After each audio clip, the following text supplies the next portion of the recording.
ಸರ್ಕಾರಕ್ಕೆ ಉದ್ಯೋಗಾಕಾಂಕ್ಷಿಗಳು ಬಿಸಿಯನ್ನ ಮುಟ್ಟಿಸ್ತಾನೆ ಇದ್ದಾರೆ. ನಿನ್ನೆ ಮತ್ತೊಂದು ಬೃಹತ್ ಹೋರಾಟವನ್ನ ಮಾಡಲಾಯಿತು. ಈ ಮೂಲಕ ತಮ್ಮ ಆಕ್ರೋಶದ ಕಟ್ಟೆಯನ್ನು ಹೊಡೆದು ಸರ್ಕಾರದ ವಿರುದ್ಧ ಆಕ್ರೋಶವನ್ನ ವ್ಯಕ್ತಪಡಿಸಿದ್ರು. ಹಾಗೆ ವಿಪಕ್ಷಗಳ ವಿರುದ್ಧನೂ ಕೂಡ ಆಕ್ರೋಶ ಇತ್ತು. ಧಾರವಾಡದ ಕಿಚ್ಚು ರಾಜ್ಯದಾದ್ಯಂತ ವ್ಯಾಪಿಸುವಂತ ಆತಂಕ ಕೂಡ ಇದೆ ಸರ್ಕಾರಕ್ಕೆ. ಅದನ್ನ ರಾಜ್ಯದಾದ್ಯಂತ ಹೋರಾಟ ಮಾಡಬೇಕು ಅನ್ನುವಂಥ ನಿಟ್ಟಿನಲ್ಲಿ ದೋಸ್ತಿ ನಾಯಕರು ಪ್ಲಾನ್ ಅನ್ನ ಮಾಡ್ತಾ ಇದ್ದಾರೆ.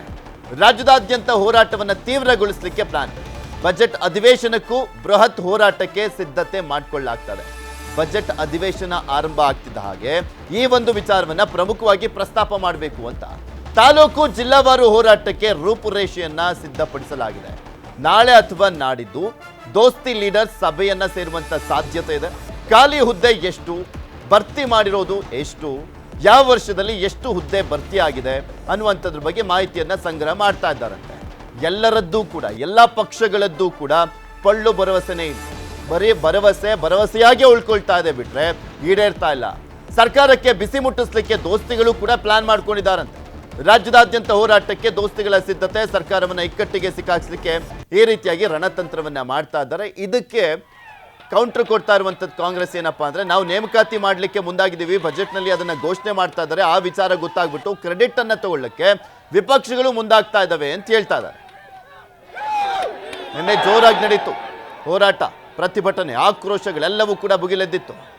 ದೋಸ್ತಿ ಹೋರಾಟಕ್ಕೆ ಕೌಂಟರ್ ನೀಡಲಿದ್ದಾರೆ ಸಿದ್ದರಾಮಯ್ಯ ಅಂತ ಹೇಳಲಾಗ್ತಾ ಇದೆ. ಖಾಲಿ ಹುದ್ದೆಗಳ ಭರ್ತಿಗೆ ಮುಂದಾಗಿರುವಂಥದ್ದು ಸರ್ಕಾರ. ಖಾಲಿ ಹುದ್ದೆಗಳ ಭರ್ತಿಗೆ ಆರ್ಥಿಕ ಇಲಾಖೆ ಜೊತೆ ಚರ್ಚೆಯನ್ನು ಕೂಡ ಮಾಡಲಾಗ್ತದೆ. ಯಾವ ಇಲಾಖೆಗಳಲ್ಲಿ ಎಷ್ಟು ಭರ್ತಿ ಮಾಡಬೇಕು, ಮಾಸಿಕ ಹಾಗೂ ವಾರ್ಷಿಕ ಸಂಬಳ ವೆಚ್ಚ ಎಷ್ಟಾಗುತ್ತೆ, ಹಣಕಾಸು ಭರಿಸಲಿಕ್ಕೆ ಆದಾಯದ ಮೂಲಗಳ ಪರಿಶೀಲನೆಯನ್ನ ಮಾಡಲಾಗ್ತದೆ. ಸಾಧ್ಯವಾದಷ್ಟು ಖಾಲಿ ಹುದ್ದೆಗಳ ನೇಮಕಾತಿಗೆ ಪ್ಲಾನ್ ಅನ್ನ ಮಾಡಲಾಗ್ತಾ ಇದೆ. ಮೊದಲ ಹಂತದಲ್ಲಿ 3,000 ಪೊಲೀಸರ ನೇಮಕಾತಿ, ಬಳಿಕ ಹಂತ ಹಂತವಾಗಿ ವಿವಿಧ ಇಲಾಖೆಗಳಲ್ಲಿ ಭರ್ತಿಗೆ ಸಿದ್ಧತೆಯನ್ನು ಮಾಡಿಕೊಳ್ಳಲಾಗ್ತಾ ಇದೆ. ಈ ಬಾರಿಯ ರಾಜ್ಯ ಬಜೆಟ್ನಲ್ಲಿ ಉದ್ಯೋಗ ನೇಮಕಾತಿ ಬಗ್ಗೆ ಕ್ರಮ ಕೈಗೊಳ್ತೇವೆ ಅಂತ ಸಿದ್ದರಾಮಯ್ಯನವರು ಕೂಡ ಭರವಸೆಯನ್ನ ಕೊಟ್ಟಿದ್ದಾರೆ. ನಾವು ನಿನ್ನೆ ಹೋರಾಟವನ್ನು ತುಂಬಾ ಗಂಭೀರವಾಗಿ ಪರಿಗಣಿಸಿದ್ದೇವೆ ಅಂತ ಕೂಡ ಹೇಳ್ತಾ ಇದ್ರು. ಅದನ್ನು ಎಷ್ಟರ ಮಟ್ಟಿಗೆ ಗಂಭೀರವಾಗಿ ಪರಿಗಣಿಸಿದ್ದಾರೆ ಅನ್ನುವಂಥದ್ದೇ ಈಗಿರುವಂಥ ಕುತೂಹಲ, ಹಾಗೆ ಇರುವಂಥ ಪ್ರಶ್ನೆಗಳು. ಇದ ವಿಚಾರಕ್ಕೆ ಸಂಬಂಧಪಟ್ಟಂತೆ ಮಾತಾಡಲಿಕ್ಕೆ ನಮ್ಮ ಜೊತೆ ನಟರಾಜ್ ಗೌಡ್ರು, ರಾಜ್ಯ ಕಾಂಗ್ರೆಸ್ನ ವಕ್ತಾರರು ನೇರ ಸಂಪರ್ಕದಲ್ಲಿ ಜಾಯ್ನ್ ಆಗಿದ್ದಾರೆ. ಸರ್, ಕಾರ್ಯಕ್ರಮಕ್ಕೆ ಸ್ವಾಗತ. ಹಾಗೆ ಕಾಂತರಾಜ್ ಅವರು, ಅಧ್ಯಕ್ಷರು ವಿದ್ಯಾರ್ಥಿ ಸಂಘಟನೆ. ಕಾಂತರಾಜ್ ಅವರೇ, ನಿಮಗೂ ಕೂಡ ಸ್ವಾಗತ. ಕಾಂತರಾಜ್ ಅವರಿಂದನೇ ಆರಂಭ ಮಾಡ್ತೀನಿ. ಕಾಂತರಾಜ್ ಅವರೇ, ಇಲ್ಲಿ ಗೊತ್ತಿರುವಂತೆ ಏನೇನಾಯ್ತು ನಿನ್ನೆ ಎಲ್ಲರೂ ಕೂಡ ನೋಡಿದ್ರು, ಇಡೀ ರಾಜ್ಯ ನೋಡಿರುವಂಥದ್ದು, ಯಾವ್ಯಾವ ರೀತಿಯಾಗಿ ಸಮಸ್ಯೆಯನ್ನ ಫೇಸ್ ಮಾಡ್ತಾ ಇದ್ದಾರೆ ಅನ್ನುವಂಥದ್ದನ್ನ. ಇಲ್ಲಿ ಪ್ರಮುಖವಾಗಿ ಎಷ್ಟು ವರ್ಷದಿಂದ ಈ ಸಮಸ್ಯೆ ಇರುವಂಥದ್ದು, ಎಷ್ಟು ಲಕ್ಷ ವಿದ್ಯಾರ್ಥಿಗಳು ಪ್ರಿಪರೇಷನ್ ಮಾಡ್ಕೊಂಡಿದ್ದಾರೆ, ತಮ್ಮ ಕನಸು ನುಚ್ಚುನೂರಾಗುವಂತ ಆತಂಕ ಎದುರಾಗಿದೆ? ಸರ್, ಈಗ ಸುಮಾರು ಒಂದು 5 ರಿಂದ 6 ವರ್ಷದಿಂದ ಯಾವುದೋ ರೆಕ್ರೂಟ್ಮೆಂಟ್ ಆಗಿಲ್ಲ ಸರ್ ನಮ್ಮ ರಾಜ್ಯದಲ್ಲಿ. ಈಗ ಈಗ 2 ವರ್ಷ ಕೋವಿಡ್ ಸರ್. ಕೋವಿಡ್ ಅಲ್ಲಿ 2 ವರ್ಷ ಯಾವುದೋ ರೆಕ್ರೂಟ್ಮೆಂಟ್ ಆಗಿಲ್ಲ. 1 ವರ್ಷ ಎಲೆಕ್ಷನ್ ಇಯರ್, ಮತ್ತೆ ಲಾಸ್ಟ್ 2 ವರ್ಷದಿಂದ ಸುಮಾರು ರಿಸರ್ವೇಶನ್ ಅಂತ ಹೇಳ್ಬಿಟ್ಟು ಇಶ್ಯೂ ಮಾಡ್ಕೊಂಡು ಆ ಒಂದು ರಿಸರ್ವೇಶನ್ ಹೆಸರು ಹೇಳ್ಕೊಂಡು 2 ವರ್ಷದಿಂದ ರೆಕ್ರೂಟ್ಮೆಂಟ್ ಆಗಿಲ್ಲ ಸರ್. ಈಗ ನಾವು ಡಿಮ್ಯಾಂಡ್ ಮಾಡ್ತಾ ಇರೋದು, ನಾವು ಪ್ರಶ್ನೆ ಮಾಡ್ತಾ ಇರೋ ಸರ್ಕಾರಕ್ಕೆ ಮೂಲ ಉದ್ದೇಶ ಏನಂದ್ರೆ, ಈಗ ಸರ್ಕಾರ ಬರೋದಕ್ ಮುಂಚೆ ಒಂದೇ ವರ್ಷದಲ್ಲಿ ಅಂದ್ರೆ 3 ವರ್ಷ ಮುಂಚೆ 2.5 ಲಕ್ಷ ವೇಕೆನ್ಸಿ ಖಾಲಿ ಇತ್ತು ಸರ್ 43 ಇಲಾಖೆಯಿಂದ. ಸರ್ಕಾರ ಪ್ರಣಾಳಿಕೆಯಲ್ಲಿ ಏನ್ ಹೇಳಿದ್ರು, ಒಂದೇ ವರ್ಷದಲ್ಲಿ ನಾವು 1 ಲಕ್ಷ ಹುದ್ದೆ ಫಿಲ್ ಮಾಡ್ತೀವಿ ಅಂತ ಹೇಳಿದ್ರು ಸರ್. ಆದ್ರೆ 3 ವರ್ಷ ಆಯ್ತು, ಇಲ್ಲಿವರೆಗೂ 5,000 ಹುದ್ದೆಗಳನ್ನ ಫಿಲ್ ಮಾಡಿಲ್ಲ ಸರ್. 5,000 ಸರ್. ಇಲ್ಲಿ ಸುಮಾರು ನಮ್ಮ ರಾಜ್ಯದಲ್ಲಿ 15 ರಿಂದ 20 ಲಕ್ಷ ಜನ ಆಸ್ಪಿರೆಂಟ್ಸ್ ಇದ್ದಾರೆ ಸರ್, ಸ್ಪರ್ಧಾತ್ಮಕ ಆಸ್ಪಿರೆಂಟ್. ಅವರ ಪರಿಸ್ಥಿತಿ ಯಾವ ರೀತಿ ಇದೆ ಅಂತಂದ್ರೆ, ಇವತ್ತು ಒಬ್ಬ PSI ಆಗ್ಬೇಕು, ಒಬ್ಬ AC ಆಗ್ಬೇಕು, ತಹಸೀಲ್ದಾರ್ ಬೇಕು, ಒಬ್ಬ FDA, PDO, CTA ಆಗಿ ಒಂದು ಸಮಾಜ ಸೇವೆ ಮಾಡ್ಬೇಕು ಅನ್ನೋ ಒಂದು ಕನ್ಸು ಕಟ್ಕೊಂಡು ಇಲ್ಲಿ ಧಾರವಾಡ, ಬೆಂಗಳೂರು ಇರ್ಬೋದು, ವಿಜಯಪುರ, ಮೈಸೂರು, ಮೇಜರ್ ಡಿಸ್ಟ್ರಿಕ್ಟ್ ಕಲಬುರಗಿ, ತುಮಕೂರು, ಎಲ್ಲಾ ಡಿಸ್ಟ್ರಿಕ್ಟ್ ವೈಸ್, ತಾಲೂಕಲ್ಲಿರೋರಂತೆಲ್ಲ ಡಿಸ್ಟ್ರಿಕ್ಟ್ ವೈಸ್ ಬಂದು ಓದ್ತಾ ಇದಾರೆ ಸರ್. ತುಂಬಾ ಕಷ್ಟಪಟ್ಟು ಓದ್ತಾ ಇದಾರೆ. ಇವತ್ತು ಅವ್ರ ಪರಿಸ್ಥಿತಿ ಹೆಂಗಿದೆ ಅಂತಂದ್ರೆ, 500 ರೂಪಾಯಿ ಸರ್ ಗಿಗ್ ವರ್ಕರ್ಸ್ ಅಲ್ಲಿ ಕೆಲಸ ಮಾಡ್ತಿದ್ದಾರೆ, ಸೆಕ್ಯೂರಿಟಿ ಗಾರ್ಡ್ ಕೆಲಸ ಮಾಡ್ತಿದ್ದಾರೆ. ಯಾವ್ದಾದ್ರು ಒಂದು ಫಂಕ್ಷನ್ ಹೋದ್ರೆ ಅಲ್ಲಿ 23 ಜನ ಸೆಕ್ಯೂರಿಟಿ ಮಾಸ್ಕ್ ಹಾಕೊಂಡು ಸೆಕ್ಯೂರಿಟಿ ಜಾಬ್ ಕೆಲಸ ಮಾಡ್ತಿದ್ದಾರೆ. ಮತ್ತೆ ಇಲ್ಲಿ ಧಾರವಾಡದಲ್ಲಿ ಪ್ರತಿಯೊಂದು ಹೋಟ್ಲಲ್ಲೂ ಪಾಪ ಹುಡುಗರು ಕೆಲಸ ಮಾಡ್ತಾ ಇದ್ರಂತ ಸರ್. ಪ್ರತಿಯೊಂದು ಹೋಟ್ಲಿಗೂ ನಾನು ಕರ್ಕೊಂಡು ಹೋಗ್ತೀನಿ ಸರ್. ಪ್ರತಿ ಹೋಟ್ಲಲ್ಲೂ ಆಸ್ಪಿರೆಂಟ್ ಕೆಲಸ ಮಾಡ್ತಿದ್ದಾರೆ. ಮತ್ತೆ ಬಾರ್ ಅಂಡ್ ರೆಸ್ಟೋರೆಂಟ್ ಅಲ್ಲಿ ಮೆಜಾರಿಟಿ ಇವತ್ತು ಸ್ಟೂಡೆಂಟ್ಸ್ ವರ್ಕ್ ಮಾಡ್ತಿದ್ದಾರೆ. ಮತ್ತೆ ಗಿಗ್ ವರ್ಕರ್ಸ್ ಆಗಿ ಧಾರವಾಡ, ಬೆಂಗಳೂರಲ್ಲಿ ಝೊಮ್ಯಾಟೊ, ಸ್ವಿಗ್ಗಿ, ಈ ಒಂದು ಮನೆಗೆ ಒಂದು ತರಕಾರಿ ಕೊಡಂತ ಕೆಲಸ, ಈಗ ಸಪ್ಲೈಯರ್ ಕೆಲಸ ಮಾಡೋದು, ಕ್ಯಾಟ್ರಿನ ಕೆಲಸ ಮಾಡೋದು, ಮತ್ತೆ ಎಲ್ಲದಕ್ಕಿಂತ ಹೆಚ್ಚಾಗಿ ಒಂದು ಟೈಮ್ ಊಟಕ್ಕೋಸ್ಕರ ಸರ್, ಈಗ 3 ಟೈಮ್ ಊಟ ಮಾಡೋ ಜಾಗದಲ್ಲಿ 1 ಟೈಮ್ 2 ಟೈಮ್ ಊಟ ಮಾಡ್ತಿದ್ದಾರೆ. ಮತ್ತೆ ಎಲ್ಲಾದ್ರೂ ಫ್ರೀ ಊಟ ಸಿಕ್ತಂತಂದ್ರೆ ದೇವಸ್ಥಾನದಲ್ಲಿ ಮತ್ತೆ ರೋಡಲ್ಲಿ ಏನಾದ್ರೂ ಅನ್ನ ಪ್ರಸಾದ ಸಿಕ್ತಂತಂದ್ರೆ ಸಾವಿರಾರು ಜನ ನಿಂತ್ಕೊಂಡು ಊಟಕ್ಕೋಸ್ಕರ ಸರ್. ಬರೀ ಧಾರವಾಡ ಬಿಜಾಪುರದಲ್ಲೆಲ್ಲ ಸರ್, ಮೇಜರ್ ಡಿಸ್ಟಿಕ್ ಅಲ್ಲ, ಬೆಂಗಳೂರಲ್ಲಿ ಈ ತರ ಪರಿಸ್ಥಿತಿ ತಗೊಂಬಂದಿದ್ದಾರೆ ಸರ್. ಚಂದ್ರ ಲೇಔಟ್ ಅಲ್ಲಿ, ಬೆಂಗಳೂರಲ್ಲಿ ಯಾವ್ದಾದ್ರು ಒಂದು ಫಂಕ್ಷನ್ ಇಲ್ಲ ದೇವಸ್ಥಾನದಲ್ಲಿ ಊಟ ಕೊಡ್ತಾರಂತಂದ್ರೆ 3-4 ಅನ್ನ ಹಾಕು ಅಂತ ಹೇಳಿ ಎಲ್ಲಾ ಪ್ರತಿಯೊಂದು ಡಿಸ್ಟ್ರಿಕ್ಟ್ ಅಲ್ಲೂ ಆಸ್ಪಿರೆಂಟ್ಸ್ ಫ್ರೀ ಊಟದ್ದು ವಾಟ್ಸ್ಆಪ್ ಗ್ರೂಪ್ ಮಾಡ್ಕೊಂಡಿದ್ದಾರೆ ಸರ್. ಇಷ್ಟೆಲ್ಲ ಸಮಸ್ಯೆಗೆ ಮೂಲ ಕಾರಣ ಸರ್ಕಾರ ನೇಮಕಾತಿ ಮಾಡದೇ ಇರೋ ಒಂದೇ ಒಂದು ಕಾರಣದಗೋಸ್ಕರ ಲಕ್ಷಾಂತರ ಜನ ಇವತ್ತು ಬೀದಿಗೆ ಬಂದು ಇಷ್ಟೆಲ್ಲ ಸಮಸ್ಯೆ ಅನುಭವಿಸ್ತಿದ್ದಾರೆ. ಇದನ್ನೆಲ್ಲ ಸರ್, ಅದನ್ನೆಲ್ಲ ಕಣ್ಣಾರೆ ನಾನು ನೋಡಿದೀನಿ, ಕಣ್ಣಾರೆ ಕೇಳಿದೀನಿ. ಎಷ್ಟೋ ಜನ ಅದನ್ನ ನಾವು ಎಷ್ಟಂತ ತಡ್ಕೊಂಡಿರಕ್ಕಾಗುತ್ತೆ ಸರ್ ಇವ್ರದ್ದು ಪ್ರಶ್ನೆ ಮಾಡ್ತೀರಾ? ನಾನು ಅದಕ್ಕೆ ಪ್ರತಿಯೊಂದು ಆಸ್ಪಿರೆಂಟ್ಸ್ಗೂ ಇವತ್ತೇ ಅಂದಲ್ಲ ಸರ್, ಲಾಸ್ಟ್ ಒಂದು 5-6 ವರ್ಷದಿಂದ ನಾವು ಹೋರಾಟ ಮಾಡ್ಕೊಂಡೇ ಬಂದಿದೀವಿ. ಈ ಧಾರವಾಡದಲ್ಲಿ ಇದು 4ನೇ ಹೋರಾಟ ಸರ್. ಇದು ಲಾಸ್ಟ್ 2 ವರ್ಷದಿಂದನೇ ಇದು 4ನೇ ಹೋರಾಟ. ಸೆಪ್ಟೆಂಬರ್ 25ನೇ ತಾರೀಕು ಸುಮಾರು 50,000-60,000 ಜನ ಸೇರಿ ಹೋರಾಟ ಮಾಡಿದ್ವಿ. ಸರ್ಕಾರ ಅವಾಗ ಬರೀ 1-2 ನೋಟಿಫಿಕೇಶನ್ಸ್ ಮಾಡಿದ್ರು ಸರ್. ಸರ್ಕಾರದಲ್ಲಿ ಅವಾಗ್ಲೂ ಅಷ್ಟೇ ರಿಸರ್ವೇಶನ್ ಇಶ್ಯೂಸ್ ಇತ್ತು, ತುಂಬಾ ಮೇಜರ್ ಪ್ರಾಬ್ಲಮ್ ಇತ್ತು ಅವಾಗೂನು. ಇವಾಗ ಕೋರ್ಟ್ ಮೇಲೆ ಏನ್ ಹೇಳ್ತಿದೆ ಸರ್, ರಿಸರ್ವೇಶನ್ ಈ ಒಂದು ಒಳ ಮೀಸಲಾತಿ ಇರ್ಬೋದು, ಮತ್ತೆ ಮೀಸಲಾತಿ ಏನ್ 50-56% ಇರ್ಬೋದು, ಇದನ್ನೆಲ್ಲ ಮಿಸ್ಟೇಕ್ಸ್ ಕೋರ್ಟ್ ಮೇಲೆ ಆಗ್ತಿದ್ದಾರೆ ಸರ್. ನಾವೆಲ್ಲ ಅಧಿಕಾರ ಕೊಟ್ಟಿರೋದು ಒಂದು ಬಿಲ್ ಪಾಸ್ ಮಾಡಿ ಆಕ್ಟ್ ಮಾಡೋಂಥದ್ದು ಲೆಜಿಸ್ಲೇಟಿವ್ ಅಷ್ಟೇ. ಇದು ಸರ್ಕಾರ ತಪ್ಪು ಮಾಡಿರೋಂಥದ್ದು. ಇದು ಕೋರ್ಟ್ ಮೇಲೆ ಆಗ್ತಾ ಹೋದ್ರೆ sir, in India there are more than 5 crores pending cases ಇದೆ ಕೋರ್ಟ್ ಅಲ್ಲಿ. ಕೋರ್ಟ್ ಏನ್ ಹೇಳುತ್ತೆ ಸರ್, ನಾವು ಅವ್ರ ಕೋರ್ಟಿಗೆ ನಾವು ಅಧಿಕಾರ ಕೊಟ್ಟಿಲ್ಲ ಬಿಲ್ ಮಾಡಿ ಆಕ್ಟ್ ಮಾಡೋದು. ಏನಿದ್ರು ತಪ್ಪಿದ್ರೆ ಸರಿ ಮಾಡ್ಸಂತ ಲ್ಯಾಗ್ ಮಾಡಿ ತಪ್ಪಿಸ್ಕೊಳ್ಳೋದಕ್ಕಷ್ಟೇ ನೇಮಕಾತಿಯಿಂದ ಬೇಕು ಅಂತ ಸರ್, ಬೇಕು ಅಂತ ಹೇಳಿ ನಾವು ಲಾಸ್ಟ್ ವಿಂಟರ್ ಸೆಷನ್ ಅಲ್ಲೂ ನಾವು ಹೋರಾಟ ಮಾಡ್ಬೇಕಂತಂದ್ರೆ ಧಾರವಾಡದಲ್ಲಿ ಪರ್ಮಿಷನ್ಸ್ ಕೊಟ್ಟಿಲ್ಲ, ಬೆಳಗಾಮಲ್ಲೂ ಕೊಟ್ಟಿಲ್ಲ. ನಾವು ಸುಮಾರು 3-4 ಲಕ್ಷ 3-4 ಲಕ್ಷ ಜನ ಸೇರ್ತೀವಿ ಅಂತ ಬೆಳಗಾಮಲ್ಲಿ ಪರ್ಮಿಷನ್ಸ್ ಕೊಡ್ಲಿಲ್ಲ, ಅವಕಾಶ ಮಾಡಿಕೊಟ್ಟಿಲ್ಲ. ಮತ್ತೆ ಕೋರ್ಟ್ ಹೋದ್ವಿ, ಕೋರ್ಟ್ ಮುಖಾಂತರ ಅವ್ರ ಕನ್ಸಿಲೇಷನ್ ಬಂದ್ರು.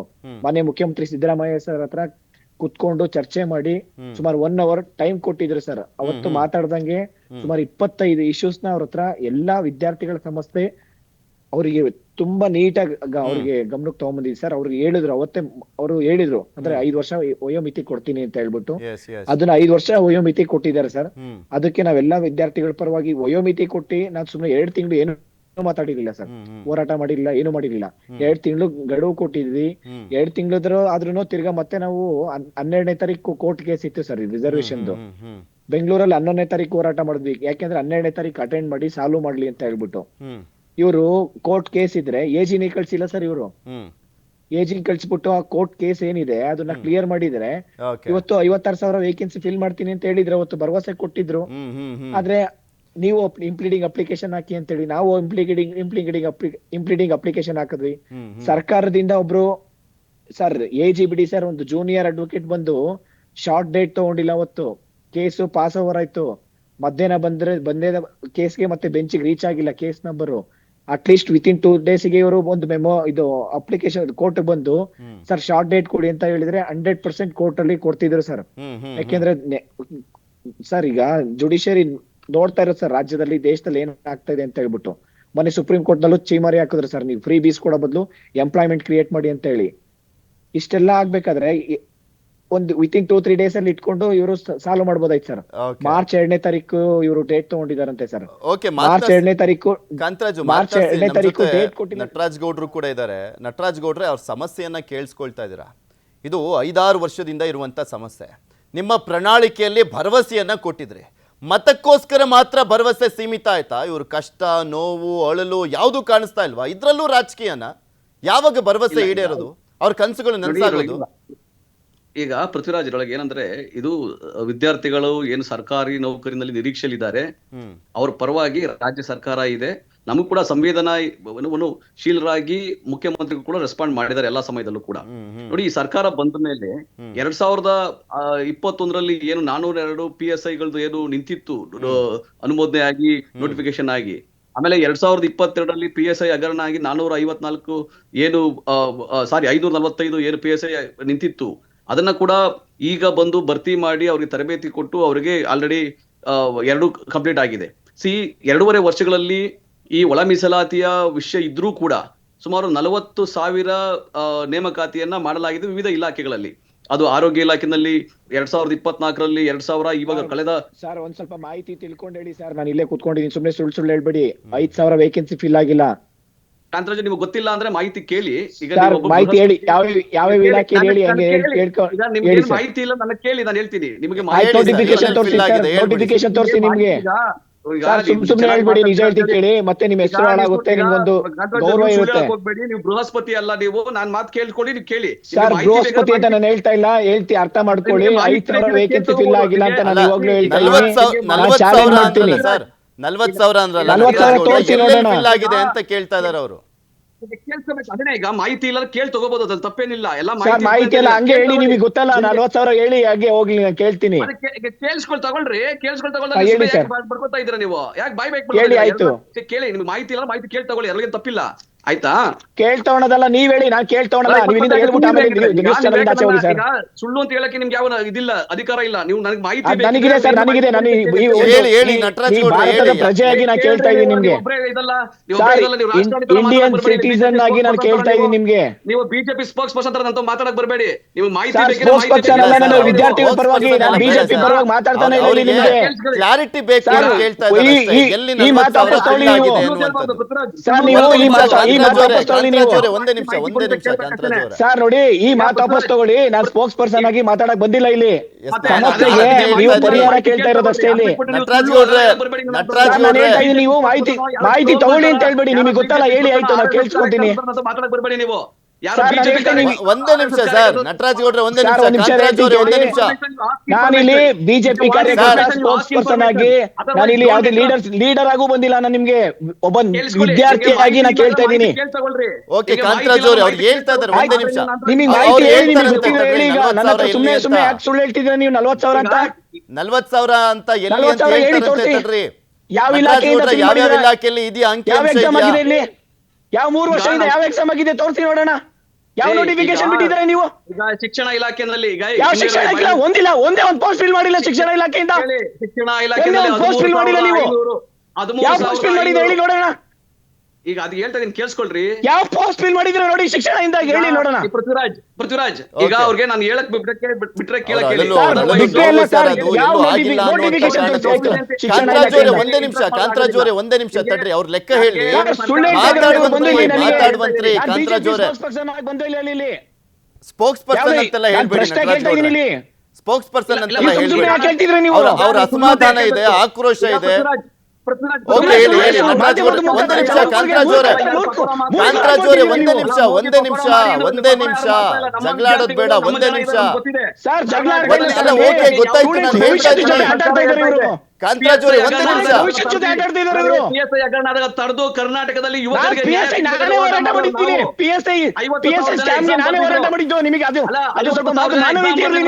ನಿಂತು ಹೋರಾಟ ಮಾಡಿದವ್ರು ನಾವು. ಆಯ್ತಾ? ನಮ್ಮ ಹತ್ರ ಹೇಳಕ್ ಬರ್ಬೇಡಿ ನೀವು. ಒಂದೇ ನಿಮಿಷ ಸರ್, ಒಂದ್ 5 ನಿಮಿಷ ಟೈಮ್ ಕೊಡ್ತೀನಿ ನಟರಾಜ್ ಗೌಡ್ರೆ. ಯಾವ್ಯಾವ ಇಲಾಖೆದು ಅನ್ನುವಂಥದ್ದು ಏನಾದ್ರು ನಿಮ್ಮ ಹತ್ರ ಮಾಹಿತಿ ಇದ್ರೆ ಅದನ್ನ ಹೇಳುವಂತ್ರಿ. ನಮ್ ಜೊತೆ ಅರವಿಂದ್ ಬೆಲ್ಲದವರು ಶಾಸಕರು, ಅವರು ಕೂಡ ನೇರ ಸಂಪರ್ಕದಲ್ಲಿ ಜಾಯ್ನ್ ಆಗಿದ್ದಾರೆ. ಅವ್ರನ್ನು ಕೂಡ ಮಾತನಾಡ್ತೀನಿ. ಒಂದೇ ನಿಮಿಷ ಮಾತನಾಡ್ತೀನಿ. ಹೋರಾಟ ಮಾಡೋದು ವಿದ್ಯಾರ್ಥಿಗಳ ಪರವಾಗಿ, ಯುವಕರ ಪರವಾಗಿ ನಾವು ಹೋರಾಟ ಮಾಡಿದೀವಿ. ನೀವು ಯಾವ ಹೋರಾಟ ಬಂದಿದ್ರೆ ನೀವು ತೋರಿಸಿ ನೋಡೋಣ. ಯಾವ ಪ್ರಶ್ನೆ ಮಾಡಿದ್ರೆ ಕಾಂತರಾಜ್ ಅವರೇ ಒಂದೇ ನಿಮಿಷ. 947 ಜನದ ಯಾವುದೇ ರಾಜಕೀಯ ಉದ್ದೇಶ ಪಡಿಸಿಕೊಂಡಿಲ್ಲ ನಾವು. ಒಂದೇ ನಿಮಿಷ ಕಾಂತರಾಜ್ ಅವರೇ, ಒಂದೇ ನಿಮಿಷ. ನಿಮ್ಮನ್ನ ಕರ್ಸಿರೋದು. ಒಂದ್ ನಿಮಿಷ ಅವ್ರ ಹತ್ರ ಲೆಕ್ಕ ಕೇಳೋಣ ತಡ್ರಿ. 40,000 ಅಂದ್ರಲ್ಲ, ಲೆಕ್ಕ ಕೇಳೋಣ. ಕಾಂತರಾಜ್ ಅವರೇ ನಿಮ್ ಪರವಾಗಿ ನಾನೇ ಕೇಳ್ತಾ ಇದ್ದೀನಿ. ಕಾಂತರಾಜ್ ಅವರೇ ಒಂದೇ ನಿಮಿಷ, ನಿಮ್ ಪರವಾಗಿ ನಾನೇ ಕೇಳ್ತಾ ಇದ್ದೀನಿ ಲೆಕ್ಕನ. ಒಂದೇ ನಿಮಿಷ. ಅಲ್ಲ ಸರ್, ಇಲ್ಲಿ ಸುಳ್ಳು ಹೇಳ್ತಾ ಇದ್ರಲ್ಲ. ಅಲ್ಲ ಒಂದ್ ನಿಮಿಷ, ನಾನೇ ಕೇಳ್ತಾ ಇದ್ದೀನಿ, ಆ ಲೆಕ್ಕ ಕೇಳ್ತಾ ಇದ್ದೀನಿ. ಆಸ್ಪಿರೆಂಟ್ಸ್ ಓದಕ್ ಬಂದಿಲ್ಲ PSIಗೆ. PSI 3 ವರ್ಷ ಆಗಿದೆ. ಕಾಂತರಾಜ್ ಅವರೇ ಒಂದೇ ನಿಮಿಷ. 600 ಹುದ್ದೆಗಳಿಗೆ ಫೈನಾನ್ಷಿಯಲ್ ಒಂದೇ ನಿಮಿಷ. ಕಾಂತರಾಜ್ ಅವರೇ ನನ್ ಧ್ವನಿ ಕೇಳಿಸ್ತಾ ಇದ್ರೆ ಒಂದೇ ನಿಮಿಷ ಸುಮ್ನಿರಿ. ನಾನ್ ಲೆಕ್ಕ ಕೇಳ್ತಾ ಇದ್ದೀನಿ, ಅವ್ರನ್ನೇ ಕೇಳ್ತಾ ಇದ್ದೀನಿ. ನಟರಾಜ್ ಗೌಡ್ರು ಹೇಳ್ತಾ ಇದಾರಲ್ವಾ 40,000 ಅಂತ. ಪ್ರತಿ ಒಂದು ಸತಿನೂ ಹೋರಾಟಕ್ಕೆ ನಾವು ಕರ್ಕೊಂಡ್ಬಂದು ಹೋರಾಟ ಮಾಡಿರೋದು. ಪರವಾಗಿದ್ದಾರೆ ಇಲ್ಲ ಅಂತ ಹೇಳಿಲ್ಲ. PSI ಹೋರಾಟ ಮಾಡಿದ್ದಾದ್ಮೇಲೆ ಮುಗಿತಾ. PSI ಆಸ್ಪಿರೆಂಟ್ ಅಷ್ಟೇ ಇರೋದು ಕರ್ನಾಟಕದಲ್ಲಿ. ಕರ್ಕೊಂಡ್ಬಂದ್ಬಿಟ್ಟು ನೀವು ಪೃಥ್ವಿರಾಜ್. ಒಂದೇ ನಿಮಿಷ ಪ್ಲೀಸ್, ಒಂದೇ ನಿಮಿಷ. ಒಂದೇ ನಿಮಿಷ ಕಾಂತರಾಜ್ ಅವರೇ, ನೋಡಿ ಸರ್, ಕಾಂತರಾಜ್ ಅವರೇ, ಒಂದೇ ನಿಮಿಷ ಡ್ರಾಗ್ ಮಾಡಬೇಡಿ, ಒಂದೇ ನಿಮಿಷ ನಿಲ್ಲಿಸಿ, ಒಂದೇ ನಿಮಿಷ ನಿಲ್ಲಿಸಿ. ಬಿಜೆಪಿ ಇರ್ಬೋದು, ಕಾಂತರಾಜ್ ಅವರೇ ನಿಲ್ಲಿಸಿ, ಒಂದೇ ನಿಮಿಷ. ಬಂದು ಧ್ವನಿ ಎತ್ತಿ ನೀವು. ಕಾಂತರಾಜ್ ಅವರೇ ಒಂದೇ ನಿಮಿಷ ನಿಲ್ಲಿಸಿ. ಮಾತಾಡ್ತೀನಿ, ನಾನು ಮಾತನಾಡ್ತಿದ್ದೀನಿ. ನೋಡಿ, ಸುಳ್ಳು ಹೇಳ್ಬೇಡಿ, ನಿಜ ಮಾತಾಡಿ, ನಾನು ಮಾತಾಡ್ತೀನಿ. ಸುಳ್ಳು ಯಾಕೆ ಹೇಳ್ತೀರಾ ನೀವು? ನೀವೇ ಜಗಳಾಡೋದಾದ್ರೆ ಹೆಂಗ್ರಿ? ನೀವೇ ಜಗಳಾಡೋದಾದ್ರೆ ಹೆಂಗೆ? ಏನು ಕೂತ್ಕೊಳ್ಬೇಕಿಲ್ಲಿ? ಒಂದ್ ನಿಮಿಷ ಕಾಂತರಾಜ್ ಅವರೇ, ಒಂದೇ ನಿಮಿಷ ಇರಿ. ಸರ್, ನಾನ್ ಸುಮ್ನೆ ಇರ್ತೀನಿ, ಅವ್ರಿಗೆ ಸುಮ್ನೆ ಒಂದೇ ನಿಮಿಷ ನೀವು ಸುಮ್ನಿರಿ, ನಾನು ಕೇಳ್ತೀನಿ, ಸುಮ್ನಿರಿ. ಒಂದೇ ನಿಮಿಷ. 40,000 ಲೆಕ್ಕ ನಾನೇ ಕೇಳ್ತೀನಿ, ಓಕೆನಾ? ನಟರಾಜ್ ಗೌಡ್ರೆ 40,000 ಯಾವ ಫಿಲ್ ಮಾಡಿದ್ದಾರೆ ನೋಟಿಫಿಕೇಶನ್ ಇಸ್ಕೊಳ್ಳಿ ಅವ್ರ ಹತ್ರ, ಆಮೇಲೆ ಮುಂದೆ ಮಾತಾಡೋಣ. ನಟರಾಜ್ ಗೌಡ್ರೆ 40,000 ಅಂದ್ರಲ್ಲ, ಅದ್ರ ಲೆಕ್ಕ ಕೇಳ್ತಾ ಇದಾರೆ ಯಾವ್ಯಾವ ಇಲಾಖೆದು ಅಂತ. ನಿಮ್ಮ ಹತ್ರ ಅಂಕಿ ಅಂಶ ಇದ್ರೆ ಹೇಳ್ಬಿಡಿ. ಯಾಕಂದ್ರೆ ಗಾಳಿ ಬೇಡ ಅನ್ನುವಂಥದ್ದೇ ಅವ್ರು ಪ್ರಶ್ನೆ ಮಾಡ್ತಿರೋದು ಅಷ್ಟೇ. ಪೃಥ್ವಿರಾಜ್, ನನಗೆ ನೋಡಿ, ಮಾನ್ಯ ಮುಖ್ಯಮಂತ್ರಿಗಳು ನಿನ್ನೆ ಹೇಳಿಕೆ ಪ್ರಕಾರ 2.5 ವರ್ಷದಲ್ಲಿ 40,000ಕ್ಕೂ ಅಧಿಕವಾಗಿ ನೇಮಕವನ್ನ ಮಾಡಿದ್ದೇವೆ. ಇನ್ನು 1 ಲಕ್ಷ ಜನಕ್ಕೆ ನಾವು ಆರ್ಥಿಕವಾಗಿ ಅನುಮತಿ ತೆಗೆದುಕೊಂಡಿದ್ದೇವೆ. ಕೇಳಿಸ್ಕೊಳ್ಳಿ, ನೀವು ಸುಳ್ಳಾದ್ರೆ ನೀವು ಇಟ್ಕೊಳ್ರಿ, ನೀವು ನಂತ ಮೇಲೆ ಬರ್ಬೇಡಿ. ನೀವು ಕೇಳಿಸ್ಕೊಳ್ರಿ, ನಿಮಗೆ ಕೇಳಿಸ್ಕೊಳಕ್ ಒಂದೇ ನಿಮಿಷ ಕಾಂತರಾಜ್ ಅವರೇ, ಒಂದೇ ನಿಮಿಷ. ಸಿಎಂ ಸ್ಟೇಟ್ಮೆಂಟ್ ಅಂತೆ ಅವ್ರು ಓದ್ತಾ ಇರೋದು. ಒಂದೇ ನಿಮಿಷ ತಡ್ರಿ, ಒಂದೇ ನಿಮಿಷ ಮಾತಾಡೋಣ, ಅವಕಾಶ ಇದೆ, ಮಾತಾಡುವಂತ್ರಿ, ಅವಕಾಶ ಇದೆ. ನಾನು ಹೇಳ್ದೆ, ನಿಮಗೆ ಶಿಕ್ಷಣ ಇಲಾಖೆಯಲ್ಲಿ 13,000 ನೇಮಕ ಆಗಿದೆ. ಅದು ಬಿಜೆಪಿ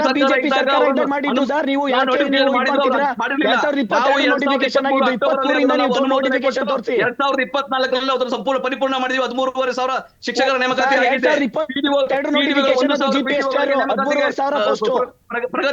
ಪ್ರಗತಿನಲ್ಲಿದೆ. ಸರ್, ಇಲ್ಲಿ ನೇಮಕಾತಿ ಪ್ರಕ್ರಿಯೆ ಬರೀ ಅಕ್ರಮ ಅಂತ ಹೇಳಿ ತಳ್ಳಾಟ ಆಗ್ತಾ ಇದೆ. ಇಲ್ಲಿ 200-300 ನೇಮಕಾತಿ ಮಾಡ್ಕೊಳ್ಳುವಂತದ್ದಲ್ಲ. ನೇಮಕಾತಿ ಅಂದ್ರೆ 2,83,000 ಹುದ್ದೆ ಖಾಲಿಗಳಿದಾವೆ. ಅದನ್ನ ಯಾವಾಗ ಫಿಲ್ ಮಾಡ್ತೀರಾ ಅಂತ ಕೇಳ್ತಾ ಇದ್ದಾರೆ. ಎಕ್ಸಾಕ್ಟ್ ಅಂಕಿಅಂಶ ರಾಜ್ಯದಲ್ಲಿ 2,83,000 ಸರ್ಕಾರಿ ಹುದ್ದೆಗಳು ಖಾಲಿ ಇರೋದು. ಪಂಚಾಯತ್ ರಾಜ್ ಇಲಾಖೆಯಲ್ಲಿ ಆಗ್ಬೋದು, ಶಿಕ್ಷಣ ಇಲಾಖೆನಲ್ಲಿ ಆಗ್ಬೋದು, ಆರೋಗ್ಯ ಇಲಾಖೆ, ಶಿಕ್ಷಣ ಇಲಾಖೆಯಲ್ಲಿ ಒಂದೇ ಒಂದು ಪೋಸ್ಟ್ ಫಿಲ್ ಮಾಡಿಲ್ಲ. ನೀವು ಬಂದಾಗಿದೆ ನೋಟಿಫಿಕೇಶನ್ ಡೇಟ್ ತೋರಿಸಿ ಸಾಕು ನಮಗೆ. ನೋಟಿಫಿಕೇಶನ್ ಡೇಟ್ ತೋರಿಸಿ. ನೇಮಕಾತಿಯನ್ನು ಕೊಟ್ಟಿದ್ದೀವಿ. ಸೃಷ್ಟಿಕರಾಗ್ಬೋದು, ವೈದ್ಯಕೀಯ ಪರಿವೀಕ್ಷಕರಾಗ್ಬೋದು, ಕೊಟ್ಟಿದ್ದೀವಿ. ನೇರ ನೇಮಕಾತಿ ನೋಟಿಫಿಕೇಶನ್ ಕೊಡಿ ನನಗೆ. ಶಿಕ್ಷಣ ಇಲಾಖೆ ಡೇಟ್ ಯಾವಾಗ ಕೊಡಿ? ನಟರಾಜ್ ಗೌಡ್ರೆ, ಒಂದೇ ನಿಮಿಷ ಕಾಂತರಾಜ್ ಅವರೇ, ಪೃಥ್ವಿರಾಜ್, ನಟರಾಜ್ ಅವರೇ, ಈಗ 13,000 ನೇಮಕಾತಿ ಆಗಿದೆ ಅಂತ ಹೇಳ್ತಾ ಇದ್ದೀರಲ್ಲ ಶಿಕ್ಷಣ ಇಲಾಖೆದು. ನೀವು ನೋಟಿಫಿಕೇಶನ್ ಹೇಳ್ತಾ ಇದ್ದೀರಾ ಅಥವಾ ನೇಮಕಾತಿ ಆಗಿದೆ ಅನ್ನುವಂಥದ್ದು ಹೇಳ್ತಾ ಇದ್ದೀರಾ? ಕಾಂತರಾಜ್ ಅವರೇ, ಒಬ್ಬ ಪ್ರಜೆ ಕೇಳ್ತಾ ಇದ್ದೀನಿ. ನಾವು ಯುವಕರ ಭವಿಷ್ಯದ ಬಗ್ಗೆ ನಾವು ಮಾತಾಡ್ಬೇಕಾದ್ರೆ ಅದನ್ನ ಮಾತ್ರ ಮಾತಾಡ್ತೀವಿ. ನೀವು ಮಾತಾಡಿಲ್ಲ. ಒಂದ್ಸತಿ ಯಾವ ಪ್ರದೇಶ ಬಂದಿದ್ರೆ ನೀವು ಹೇಳಿ ನೋಡೋಣ. ಪೃಥ್ವಿರಾಜ್, ಅದನ್ನ ನೀವು ಅವ್ರ ಹತ್ರ ಇಟ್ಕೊಳಕ್ ಹೇಳಿ, ಆಯ್ತಾ? ನೀವು ಅದನ್ನ ನೀವು ನೇರವಾಗಿ ಕರ್ಕೊಂಡ್ಬಂದು ಇಂಟರ್ವ್ಯೂ ಮಾಡಿ. ಪ್ರೂವ್ ಮಾಡಿ. ಈಗ ಏನೇನ್ ಹೇಳಿ, ನೀವೇನ್ ಹೇಳಿದ್ರೆ ಪ್ರೂವ್ ಮಾಡಿ ಸಾಕು. ಮಾಹಿತಿ ಹೇಳಿದೀನಿ. ಕಾಂತರಾಜ್ ಅವರೇ, ನೋಟಿಫಿಕೇಶನ್ ಕೊಡಿ, ಆಯ್ತು. ಅಲ್ಲಿ ಮಿಸ್ಕಮ್ಯುನಿಕೇಶನ್ ಆಗುತ್ತೆ. ಒಂದೇ ನಿಮಿಷ ಕೇಳ್ತಾ ಇದ್ದೀನಿ, ಒಂದೇ ನಿಮಿಷ. ನಟರಾಜ್ ಗೌಡ್ರೆ, ಒಂದೇ ನಿಮಿಷ, ಒಂದ್ ನಿಮಿಷ ಕೂಲಾಗಿ ಮಾತನಾಡ್ತೀನಿ. ಒಂದ್ ನಿಮಿಷ ಕೂಲಾಗಿ, ಇಬ್ರು ಕೂಲಾಗಿ, ಸೈಲೆಂಟ್ ಆಗಿ. ಚರ್ಚೆ ಮಾಡಕ್ ಬಂದಿಲ್ಲ. ಕಾಂತರಾಜ್ ಅವರೇ, ನಿಮ್ ಪ್ರಶ್ನೆ ನಾನೇ ಕೇಳ್ತಾ ಇದ್ದೀನಿ. ಕಾಂತರಾಜ್ ಅವರೇ, ನಿಮ್ ಪ್ರಶ್ನೆ ನಾನೇ ಕೇಳ್ತಾ ಇದ್ದೀನಿ. ಒಂದೇ ನಿಮಿಷ ಸುಮ್ನಿರಿ, ನೀವು ಒಂದೇ ನಿಮಿಷ ಸುಮ್ನಿರಿ, ನಾನು ಮಾತನಾಡ್ತೀನಿ ಅವ್ರನ್ನ. ಅವ್ರು ಒಂದ್ ಸೆಕೆಂಡ್ ಸುಮ್ನೆ ಇರ್ತಾರಲ್ಲ ಸರ್, ಸುಮ್ನೆ ಮಾತಾಡ್ತಾನೆ ಇದಾರೆ. ಏನ್ ಬೇಕಾದ್ರು ಒಂದ್ ನಿಮಿಷ. ನಟರಾಜ್ ಗೌಡ್ರೆ, ಒಂದೇ ನಿಮಿಷ. ನಟರಾಜ್ ಗೌಡ್ರೆ, ಒಂದೇ ನಿಮಿಷ. ಕಾಂತರಾಜ್ ಅವರೇ, ನೀವು ಸುಮ್ನಿರಿ, ಒಂದೇ ನಿಮಿಷ ಸುಮ್ನಿರಿ. ಈಗ ಮಾನ್ಯ ಸಿದ್ದರಾಮಯ್ಯನವರು 5 ವರ್ಷ ವಯೋಮಿತಿ ಸಡಿಲಿಕೆ ಕೊಟ್ಟಿದ್ದಾರೆ. ಕೊಟ್ಟಿಲ್ವಾ? ಅದು ಸರ್ಕಾರ ಬದ್ಧತೆ ಇಲ್ವಾ? ಅವರು ಅದಕ್ಕೆ ಥ್ಯಾಂಕ್ಸ್ ಹೇಳ್ತಾ ಇದ್ದಾರೆ. ನಿಮಗೆ ಫಸ್ಟ್ ಅಲ್ಲೇ ಮಾತಾಡಿದ್ದೀನಿ ಅದನ್ನ ಸರ್. ಅವ್ರು ಥ್ಯಾಂಕ್ಸ್ ಹೇಳಿದ್ದಾರೆ ಕಾಂತರಾಜ್ ಅವರು. ಸರ್ಕಾರಕ್ಕೆ ಬದ್ಧತೆ ಇಲ್ವಾ? ಯಾವ ಬಿಜೆಪಿ ಕಾಂತರಾಜ್ ಅವರೇ, ದಯವಿಟ್ಟು ಸುಮ್ನಿರಿ, ಒಂದೇ ನಿಮಿಷ. ಕಾಂತರಾಜ್ ಅವರೇ, ದಯವಿಟ್ಟು ಸುಮ್ನಿರಿ, ನಾನು ಮಾತನಾಡ್ತೀನಿ ಅವ್ರನ್ನ. ಇಬ್ರು ಮಾತನಾಡ್ತಾ ಇದ್ರೆ ಯಾವ್ದು ಸರಿಯಾಗಿ ಬರಲ್ಲ, ಯಾವ್ದು ಕ್ಲಾರಿಟಿ ಸಿಗಲ್ಲ. ಏನು ಆಗಿಲ್ಲ, ಶೂನ್ಯ ಆಗಿದೆ ಅಂತ ಬಂದು ಹೇಳಕ್ ಬಂದ್ರೆ. ಒಂದ್ ನಿಮಿಷ ನಟರಾಜ್ ಗೌಡ್ರೆ, ಒಂದೇ ನಿಮಿಷ. ಕಾಮನ್ ಸೆನ್ಸ್ ಬಗ್ಗೆ ಒಂದ್ ನಿಮಿಷ ರೀ. ಇಬ್ರು ಮಾತನಾಡಿದ್ ಯಾವ್ದು ಹೋಗ್ತಾ ಇಲ್ಲ, ಯಾವ್ದು ಸರಿಯಾಗಿ ಬರ್ತಾ ಇಲ್ಲ. ನಿಲ್ಲಿಸ್ಬೇಕಾ ಇವಾಗ? ಒಂದ್ ನಿಮಿಷ ರೀ. ಕಾಂತರಾಜ್ ಅವರೇ, ಒಂದ್ ನಿಮಿಷ ಸುಮ್ನಿರಿ ಅಂತ ಕೇಳ್ತಾ ಇದ್ದೀನಿ ನಾನು. ಸತ್ಯ ಹೇಳ್ತೀರಾ? ಸತ್ಯ ಹೇಳಿ, ನೀವು ಒಪ್ಕೊಂತೀವಿ. ಸುಳ್ಳು ಹೇಳ್ಕೊಂಡು ನೀವು ಪರವಾಗಿ ಏನೋ ಮಾತಾಡ್ತಾ ಇದ್ರೆ, ನೀವು ಬಿಜೆಪಿ ನಾಯಕರ ಪರವಾಗಿ ನೀವು ಮಾತಾಡ್ತಾ ಇರ್ಬೋದು. ನನಗೆ ಅದಕ್ಕೆ ಕೇರ್ ಇಲ್ಲ ರೀ, ಯಾವ ನನಗೆ. ಬಿಜೆಪಿ ಅಂತ ಹೇಳ್ತೀರಿ ನೀವು? ಕೇರ್ ಇಲ್ಲ. ನಾವು ನೀವು ಈ ಬಿಜೆಪಿ ಸರ್ಕಾರ ಬಗ್ಗೆ ಸೈಡ್ಗೆ ಇಡ್ರಿ, ಬಿಜೆಪಿ ಬಗ್ಗೆ ಮಾತಾಡ್ಬೇಡಿ, ನನ್ನ ಹತ್ರ ಮಾತಾಡಿ ನೀವು. ಸರ್ ಎಲ್ಲಾ ಪಕ್ಷದವರು ಅವರೇ ಸರ್. ಒಂದ್ ನಿಮಿಷ ರೀ, ಕಾಂತರಾಜ್ ಅವ್ರದ್ದು ಹೋಲ್ಡ್ ಮಾಡಕ್ಕಾದ್ರೆ ಹೋಲ್ಡ್ ಮಾಡಿ. ಒಂದೇ ನಿಮಿಷ ಸುಮ್ನಿರಿ, ಒಂದೇ ನಿಮಿಷ ಮಾತನಾಡಿಸ್ತೀನಿ ನಾನು. ನಾನೊಂದು ಕ್ಲಾರಿಟಿ ಕೇಳ್ತಾ ಇದ್ದೀನಿ, ನೀವು ಸೈಲೆಂಟೇ ಆಗ್ತಾ ಇಲ್ಲ ಕಾಂತರಾಜ್ ಅವರೇ. ನಿಮ್ ಪರವಾಗಿ ಕೇಳ್ತಾ ಇದ್ದೀನಿ ನಾನು, ನಿಮ್ ಪರವಾಗಿ ಕೇಳ್ತಾ ಇದ್ದೀನಿ. ಆಯ್ತು ಸರ್, ನೀವು ನಿಮ್ ಪ್ರಶ್ನೆ ನಾನು ಮಾತಾಡಿ. ಕೇಳ್ತಾ ಇದ್ದೀನಿ. ಒಂದ್ ನಿಮಿಷ ನಟರಾಜ್ ಗೌಡ್ರೆ, ಒಂದ್ ನಿಮಿಷ ಹೋಲ್ಡ್ ಮಾಡಿ. ನಟರಾಜ್ ಗೌಡ್ರೆ ಒಂದೇ ನಿಮಿಷ ಹೋಲ್ಡ್ ಮಾಡಿ, ಒಂದೇ ನಿಮಿಷ ಹೋಲ್ಡ್ ಮಾಡಿ, ಒಂದೇ ನಿಮಿಷ ಹೋಲ್ಡ್ ಮಾಡಿ. ಪ್ರಶ್ನೆಗಳು ಸುಮ್ಮನೆ ಮಿಕ್ಸ್ ಆಗೋದು ಬೇಡ. ಈಗ ಒಂದು ಹೇಳಿದ್ರಿ 13,000 ಶಿಕ್ಷಕರ ನೇಮಕಾತಿ ಅಂತ. ನೇಮಕಾತಿ ನೋಟಿಫಿಕೇಶನ್ ಅಥವಾ ನೇಮಕಾತಿ ಆಗಿದೆಯಾ? 13,000 ನೋಡಿ, ಅಧಿಸೂಚನೆನೂ ಆಗಿದೆ, ನೇಮಕಾತಿನೂ ಆಗಿದೆ. ಕೇಳಿ, ಇದು ಅಧಿಸೂಚನೆ ಯಾವಾಗ ಆಗಿದೆ ಕೇಳಿ ಸರ್. ಅದನ್ನ ಶುರು ಮಾಡಿ ಕಳೆದ ಸರ್ಕಾರದಲ್ಲಿ ಅದನ್ನ ಶುರು ಮಾಡಿದ್ರು ಸರ್. ಅಧಿಸೂಚನೆ ಆಗಿ ಎಕ್ಸಾಮ್ ಮಾಡಿದ್ ಯಾರು ಅಂತ ಕೇಳಿ ಸರ್ ಅವರಿಗೆ. ಕಳಿಸ್ಕೊಡ್ತೀನಿ, ತಗೊಳ್ಳಿ, ಅವ್ರು ಪೃಥ್ವಿರಾಜ್ ಕಲೆಕ್ಟ್ ಮಾಡ್ಕೊಳ್ಳಿ. Okay, okay. ಕಳೆದ ಸರ್ಕಾರದಲ್ಲಿ ಅದು ಪ್ರಕ್ರಿಯೆ ಶುರುವಾಗಿತ್ತು. ನಮ್ಮ ಸರ್ಕಾರದಲ್ಲಿ ನಾವು ಅಕ್ಟೋಬರ್ ಆರ್ಡರ್ ಕಾಪಿ ಕೊಟ್ರೆ ನಿಮ್ಮ ಸರ್ಕಾರ ಕ್ರೆಡಿಟ್ ಬರುತ್ತಾ? ಆಗಿದೆ. ಆಮೇಲೆ ಕಲ್ಯಾಣ ಕರ್ನಾಟಕದಲ್ಲಿ 5,700 ನೇಮಕಾತಿ ಆಗಿದೆ ವಿವಿಧ ಇಲಾಖೆಗಳಲ್ಲಿ. ಆದ್ರೆ ಒಳ ಮೀಸಲಾತಿಯ ಇಶ್ಯೂ ಆಗಿದೆ, ನೇಮಕಾತಿ ಆಗಿದೆ. ನಾವು ಆಗಿದ್ಯಾ? ಕೂಡ 545 ಅಲ್ಲ, 5,600 ಈಗ ಕಾಂಗ್ರೆಸ್ ನ ಲೆಕ್ಕದ ಪ್ರಕಾರ 40,000 ನೇಮಕಾತಿ ಆಗಿದೆ. ಕಂದಾಯ ಇಲಾಖೆನಲ್ಲಿ, ಒಂದ್ ನಿಮಿಷ ಇಲಾಖೆನಲ್ಲಿ, ಸರ್, ಒಂದೇ ನಿಮಿಷ, ಇಲಾಖೆನಲ್ಲಿ, ಒಂದೊಂದೇ ಪಂಚಾಯತ್ ಮಾತಾಡ್ತಾ ರಾಜ್ ಹೋಗೋಣ. ಸಾರಿಗೆ ಇಲಾಖೆನಲ್ಲಿ 40,000 ನೇಮಕಾತಿ ಆಗಿದೆಯಾ? ಪೊಲೀಸ್ ಇಲಾಖೆಯಲ್ಲಿ 4,000 ಪ್ರಗತಿ ಏನು ಏ, ನೇಮಕಾತಿ ಸುಮ್ನೆ ಆಗ್ಲಿಕ್ಕೆ ಮಾತಾಡಿ, ಪ್ರಕ್ರಿಯೆಯಲ್ಲಿ ಸರ್, ಇದೆ. ಒಂದೇ ನಿಮಿಷ ಸರ್. ಮಾಹಿತಿ ಗೊತ್ತಿಲ್ಲ ಅಂತಂದ್ರೆ ಸುಮ್ಮನೆ ಇವರಿಗೆ, ಅದಕ್ಕೆ ಇವ್ರಿಗೆ ಕಾಮನ್ ಸೆನ್ಸ್ ಇಲ್ಲ ಅಂತ ಹೇಳ್ಬೇಕಷ್ಟೇ ನಮೀಗ. ತೆಗೆದುಕೊಂಡು ಎಲ್ಲ ಪ್ರಕ್ರಿಯೆಗಳಿದಾವೆ, ಆಯ್ತಾ? ಈಗ 5 ವರ್ಷ ಸಡಿಲಿಕೆ ಮಾಡೋದ್ರಿಂದ ವಿದ್ಯಾರ್ಥಿಗಳಿಗೆ, ಯುವಕರಿಗೆ ಒಳ್ಳೆ ಭವಿಷ್ಯ ಕಟ್ಟಲಿಕ್ಕೆ ಅವಕಾಶ ನೋಡಿ, ಇದೆ, ಅದು ಸಂಪೂರ್ಣವಾಗಿದೆ. ಇಷ್ಟೆಲ್ಲ ಹೋರಾಟ ಮಾಡೋದ್ಮೇಲೆ ಸಡಿಲಿಕೆ ಕೊಟ್ಟಿದ್ದು, ಕನ್ವಿನ್ಸ್ ಮಾಡೋದ್ಮೇಲೆ ಕೊಟ್ಟಿರೋಂಥದ್ದು. ಸುಮ್ಮನೆ ನೀವು ಬೇಕಾಬಿಟ್ಟಿ ಏನ್ ಕೊಡ್ತಿಲ್ಲ ಅಲ್ಲಿ. ಕರ್ನಾಟಕದಲ್ಲಿ ಇಲ್ಲ, ಆಯ್ತಾ ಪೃಥ್ವಿರಾಜ್? ಆದ್ರೆ ಯಾರಾದ್ರೂ ಮಿಸ್ಲೀಡ್ ಮಾಡ್ಲಿ, ಏನೇ ಮಾಡ್ಲಿ, ಮಾನ್ಯ ಸಿದ್ದರಾಮಯ್ಯನವ್ರದ್ದು ಸರ್ಕಾರದ ಬದ್ಧತೆ ಇದೆ. ಮುಂದಿನ ಹಂತವಾಗಿ 1 ಲಕ್ಷ ನೇಮಕಾತಿಯನ್ನ ಮಾಡ್ಕೊಂತಾರೆ, ಅನುಮತಿ ತೆಗೆದುಕೊಂಡಿದ್ದಾರೆ. ಹಂತವಾಗಿ ಅಂದ್ರೆ ಯಾವಾಗ ಸರ್? ಹಂತವಾಗಿ ಅಂದ್ರೆ ಇನ್ನು ಎಷ್ಟು ವರ್ಷ ಆಗುತ್ತೆ? ಎಷ್ಟು ವರ್ಷ ಆಗುತ್ತೆ? ಯಾವಾಗ ಆಗುತ್ತೆ? ಇದೇ ಪ್ರಶ್ನೆ ಅಲ್ವಾ ಇರೋದು ಸರ್. ಇಲ್ಲಿ ಒಂದ್ ನಿಮಿಷ ಸರ್, ಒಂದ್ ನಿಮಿಷ ಕ್ಲಾರಿಟಿಯಾಗಿ ಮಾತನಾಡೋಣ. ಜಗಳಾಡೋದ್ ಬೇಡ ಇಲ್ಲಿ. ಜಗಳಾಡೋದಕ್ಕೆ ಏನು, ಜಗಳಾಡಿದ್ರೆ ಏನು ಪ್ರಯೋಜನ ಇಲ್ಲ. ಹಂತವಾಗಿ ಅಂದ್ರೆ ಯಾವಾಗ? ಅಂದ್ರೆ ಇನ್ನ ಉಳಿದಿರುವಂತ 2.25 ವರ್ಷದಲ್ಲಿ ಹಂತವಾಗಿ ಫುಲ್ ಮಾಡ್ತೀರಾ 40,000 ಅಂತನಾ? ಅಥವಾ ಈ ವರ್ಷದಲ್ಲೇ 40,000 ಅಥವಾ 1 ಲಕ್ಷ ನೇಮಕಾತಿ ಆಗುತ್ತೆ ಅಂತನಾ? 1 ಲಕ್ಷ ನೇಮಕಾತಿ ಇನ್ನ 2 ವರ್ಷಗಳಲ್ಲಿ ಖಂಡಿತವಾಗಿ ಹಂತವಾಗಿ ಆಗುತ್ತೆ. ನೋಡಿ, ನಾನು ಅಂದ್ರೆ overall 5 ವರ್ಷದಲ್ಲಿ 1 ಲಕ್ಷ ವೇಕೆನ್ಸಿ ಫಿಲ್ ಮಾಡೋದು ನೀವು. ಆಲ್ರೆಡಿ ಅನುಮೋದನೆ ತೆಗೆದುಕೊಂಡಿದ್ದಾರೆ. ಸಾರಿಗೆ ಇಲಾಖೆಯಲ್ಲಿ 9,000 ಜನಕ್ಕೆ ಅನುಮೋದನೆ ತಗೊಂಡಿದ್ದಾರೆ. ಪಂಚಾಯತ್ ರಾಜ್ ಇಲಾಖೆಯಲ್ಲಿ, ಶಿಕ್ಷಣ ಇಲಾಖೆಯಲ್ಲಿ, ಆಮೇಲೆ ಕಂದಾಯ ಇಲಾಖೆನಲ್ಲೆಲ್ಲ ಅನುಮೋದನೆ